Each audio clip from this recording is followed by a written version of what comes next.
New year అంటేనే మనం మన ముగ్గుతో వెల్కమ్ చెప్పేస్తాం. మన ముగ్గు అదిరిపోవాలి పక్కన వాళ్ళకన్నా అనేది ఒకటి ఉండిద్ది అనమాట. ఫీలింగ్ నాకైతే ఫస్ట్ నుంచి ఉండిద్ది. పక్కింటి వాళ్ళకన్నా నా ముగ్గే బాగుండాలనేసి.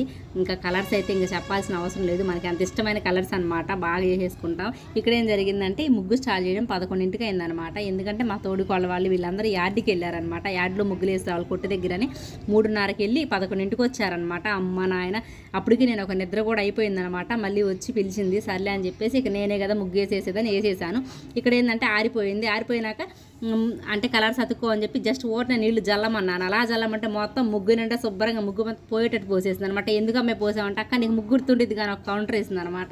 ఇంకా సర్లే అని చెప్పేసి ఇంకా నాకు తెలుసు కదా అని చెప్పేసి ఇంకా కలర్స్ ఇవన్నీ వేసామన్నమాట. ఫస్ట్ టైం మేము ముగ్గు ఒక గంట సేపే వేసామన్నమాట. ఎప్పుడు ఎంతసేపు ఆలోచించేవాళ్ళం ఏ ముగ్గు వేయాలి, అసలు ఏంటి డిజైన్స్ వేయాలా లేదంటే చుక్కల ముగ్గులు వేయాలని చెప్పేసి. ఫైనల్గా అయితే నా ముగ్గు అదిరిపోయింది.